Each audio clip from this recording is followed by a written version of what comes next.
this whole weekend, Mitch, it was just another interesting year. Obviously, I go every season. It's one in which I was surprised by the fight that a lot of the let's say like public schools are able to really take to a lot of these more private teams, and especially from Northeast Ohio. I believe it was what, 5 out of the 7 champions were from the Northeast Ohio area. You would be correct, sir. 5 of the 7 state champions this year are from Northeast Ohio. So another phenomenal showing from Northeast Ohio, who always has a good representation here. Typically, when it comes to the state championship games, I mean, well, shoot, St. Ed's has carried the weight for the most part for 3 straight years in Division One. But you look even last year, Akron Hoban in it for the 2022 state championship. This year, you had Hoban versus Massillon. Really, you only had 2 schools that couldn't get it done for Northeast Ohio, but that's because Toledo Central Catholic, obviously Northwest Ohio, and then Maria Stein Marian Local, which, my goodness, we need to talk about them here in a bit, because what they're doing right now, Mitch, is almost unprecedented. I'd be shocked to know if there's another team in the country that has done what they've been able to do. But we know Ohio is a hotbed for high school football. We know how much we love high school football here in Ohio, and Northeast Ohio we know is a powerhouse. And sure enough, yet again in 2023, they proved that by getting 5 of the 7. So hats off to all the teams that made it. Hats off to the teams that, came up short but made it to the state championship game. Some of those games were phenomenal. I know you and I were there for 2 of them, together for 2 of them. But yeah, what a weekend. Canton was on full display, and some of those crowds at Tom Benson Hall of Fame Stadium, Mitch, were great crowds. Well, we'll talk about the one crowd that we saw on Thursday night that saw a near record of over 14,000 people, which oddly enough was not as many as the 16,000 plus that were at the 2018 final between Massillon and Hoban. But this year, the Tiger faithful came to the stadium. They came and filled out their side of the sections from top to bottom, and they were able to witness one of the gutsiest state final victories I've seen in a long, long time. 2 teams coming into this contest, outscoring opponents a lot to a little throughout the regular season and playoffs. You're thinking, okay, this is going to be an all offense, air it out, smash mouth type of game. 7-2. I don't think I've ever seen that score in a state final. We probably would have had scores like that as state final hadn't just started in 1972, would have had ones before that. But the Massillon Tigers, Titletown. We talked about this. There was an ESPN segment a few years ago where they tried to figure out what's the best championship city in the country. Massillon State claim to that. They came there, despite the fact that in the playoff era, Massillon had never taken home a state final victory until Thursday night, when they finally avenged losses in 2020 and many other more in the playoffs to the Hoban Knights. This 7-2 victory that was determined essentially on Hoban's final offensive drive, which felt like it lasted an eternity in that fourth quarter, coming down to one fourth down play near the end zone. It was an unbelievable stand by Massillon. It was a back and forth game that saw both teams make amazing plays, make costly mistakes, but Massillon, for the first time, especially in this era, pulled through and got this sort of program defining victory. We talked about this last week. Hoban, or who knew when the next time Massillon would be this good and this stacked to take on opponents in Division II, and they're able to break through here. And that parade that you saw through downtown Massillon was flourishing, and for good reason, on Thursday night and Friday night. Yeah, I mean, you look back at all the games we covered this year, and when we kind of started to have the feel that this Massillon team could be different. I feel like it was week 4 or 5, and it was almost like, hey, we're on a collision course again for Massillon Hoban round, whatever round it was going to be, for how many times they've played recently. And as the season went on, it looked more and more unlike other seasons where Massillon was the better team and where we were going to see these 2 teams score off. And sure enough, Hoban had to scrape by their state semifinal game against Avon, and they did just that. And Massillon handled business. But coming into that game, you thought, this is a team, Hoban, who was here last year. They come up short against Toledo Central Catholic. This is Massillon, who's had this phenomenal run, but they've been here before, but they've never been able to get over that hump. There was one thing that was different this year than other years, and DeJuan Owens was the quarterback for Massillon. And he had no history with these Massillon Tigers played against Hoban past years, to where maybe if that game's closer, and he's not the quarterback, does the doubt creep into Massillon players' minds like, oh man, we've been so close and here we are again? But no, because what carried Massillon all year wasn't just the quarterback play.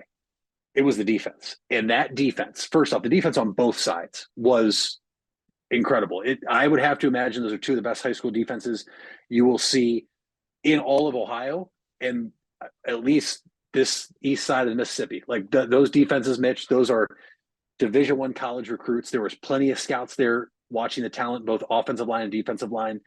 You have guys that are just looking like men at the age of 16, 17, 18 years old. It was a great game. I don't care that it was 7-2. People are like, oh, it was boring. No, because every single play mattered. Because anytime that ball was snapped, a big play could have happened, but it didn't because the defense was there. And ultimately, the two biggest plays of the night, one was by the Massillon special teams blocking a punt that they ended up taking the next drive to score the touchdown. And the other, well, Hoban had a nice special teams play too. Let's not forget that Penny Massillon inside the one to get their 2 points. But then Massillon on 4th and 8 from the Massillon, I want to say it was about the 15-yard line, Hoban's final play of the game. And Dorian Pringle, they're in coverage. The ball just cannot be caught there by Hoban. And it was almost like as soon as all those Massillon players saw that ball, they stopped and they looked to the official to make sure that he wasn't going to give touchdown. And they saw that incomplete sign, and that place went crazy because, Mitch, 14,846 paid attendance at Tom Benson Hall of Fame Stadium for that game. I have to imagine at least 8,000 were there to support Masson, if not more. That place was packed. It was an unbelievable atmosphere. I don't know if we'll ever get to see or experience something like that again. Obviously, I hope we both can because you were there too. But that was a phenomenal football game. And Massillon finally gets what they've been longing for, their first state championship in the playoff era. And the other thing, which it's really hard to fact check it, but I have to think that was a scoregami. 7-2 final in high school football in the state championship. That's got to be a definitely in the state finals. Definitely in the state finals. I feel like it has to have happened in the National Football League at some point. But you mentioned that final stand. Hoban kind of shot themselves in the foot a couple of times during that game. There were a couple of false start penalties. The one face mask on a 4th down tackle of Owens that kept that scoring drive going for Massillon. That that came off of the block punt, of course.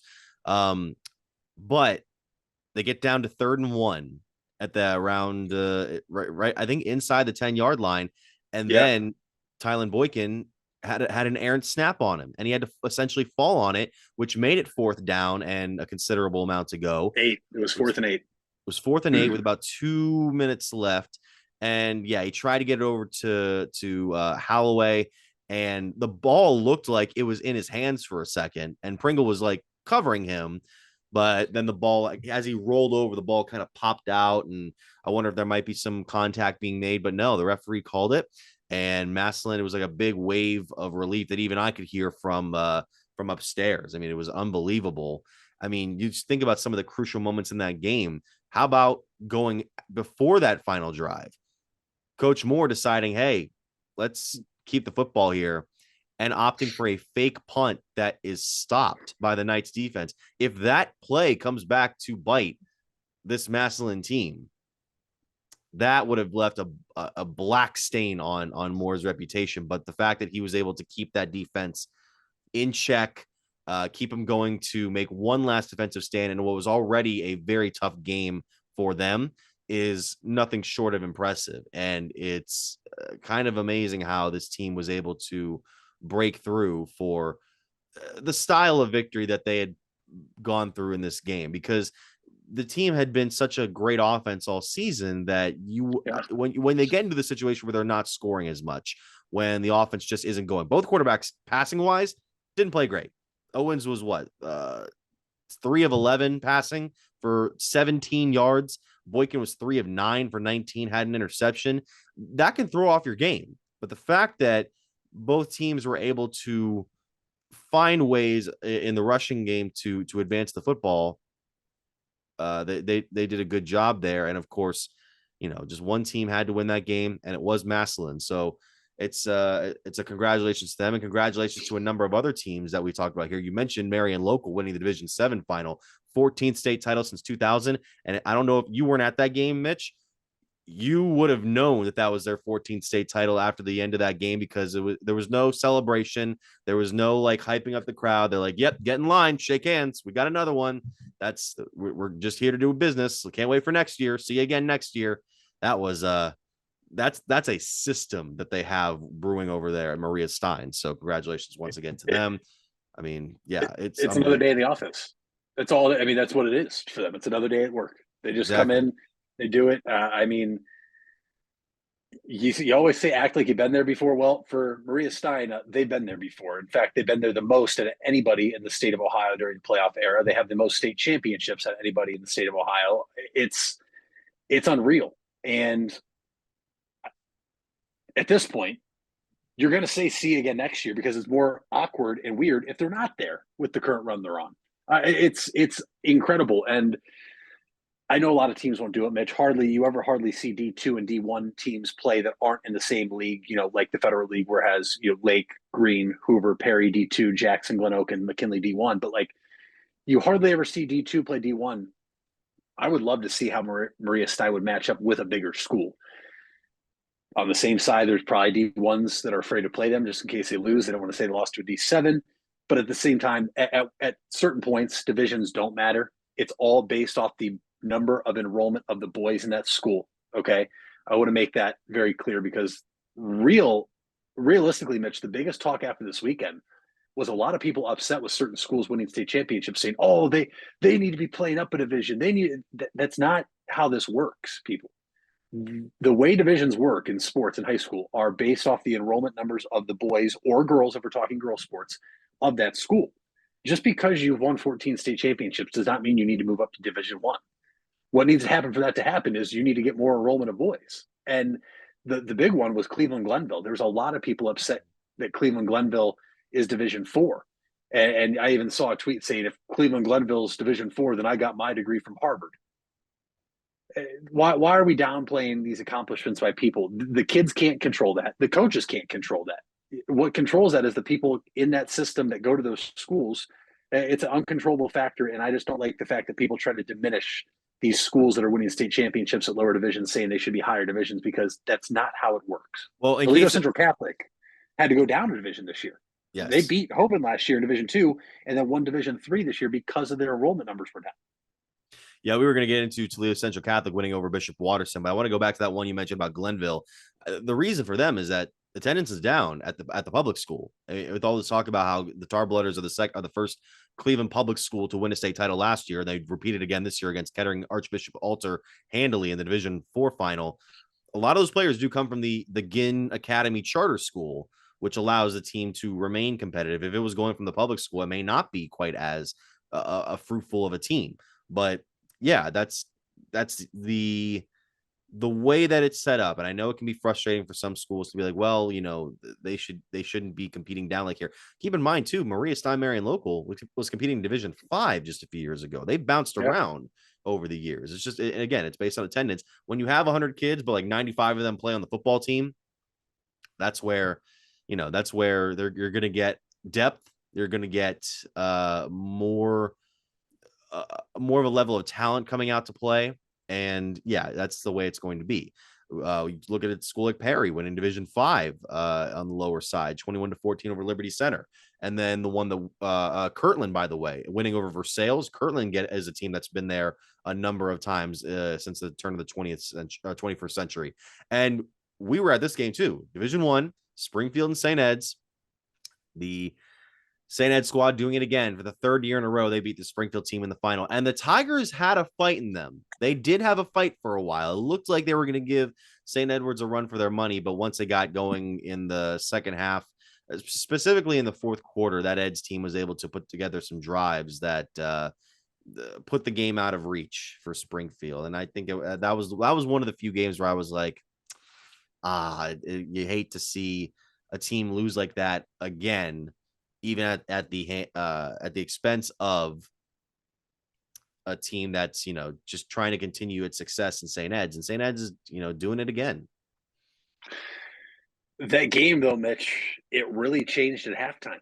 Yep. When you look back, the key play there First off, the first half was just packed with fireworks. I mean, Springfield scoring, Ed scoring, Ed scoring, Springfield returning the kickoff 93 yards for the new OHSAA state record for longest kickoff return for a touchdown in the state championship. And then here comes Springfield driving with less than 90 seconds to go, and they get all the way down inside the 5, 8 seconds left, no timeouts. And you thought, okay, play it smart here, get out of bounds. If there's nothing open, throw it out of bounds, whatever it may be. We kick a field goal, we go into the halftime locker room with a 3-point lead. And instead, Springfield tried to play where they were running to the right side, trying to get into the end zone. They were stopped at the 1. Obviously, 8 seconds of timeouts, no time left. And to me, that was the momentum shift right there, because I think Eds was almost reeling to a point like, okay, we have to have a stand here, because if we go down, like, this is sort of unfamiliar territory for us. And Springfield, I felt like, had all this confidence in the world, but to see the play and you try to run it and you get stopped in the 1, and then you have to go in the halftime locker room with no points at all, I felt it was a real gut punch. Now, third quarter was neck and neck, no score at all. It was completely different from the entire first half. And then the fourth quarter rolled around. Eds did what Eds had to do, which was lean on that giant offensive line littered with Division I commits. Obviously, the Armstrong brothers coming to Ohio State in a year. And they just wore down Springfield. That's realistically what it was. They just kept running the ball, and Springfield then got worn down, and Eds three-peated for the beating the same team 3 straight years. That can't be easy. And for Springfield, the other side, that has to be extremely frustrating, because right now there's just one team in your way and you just can't seem to get over. But you know what? Massillon couldn't get over Hoban for a good number of years, and they finally did this year. So who's to say Springfield won't get over Eds here in the near future?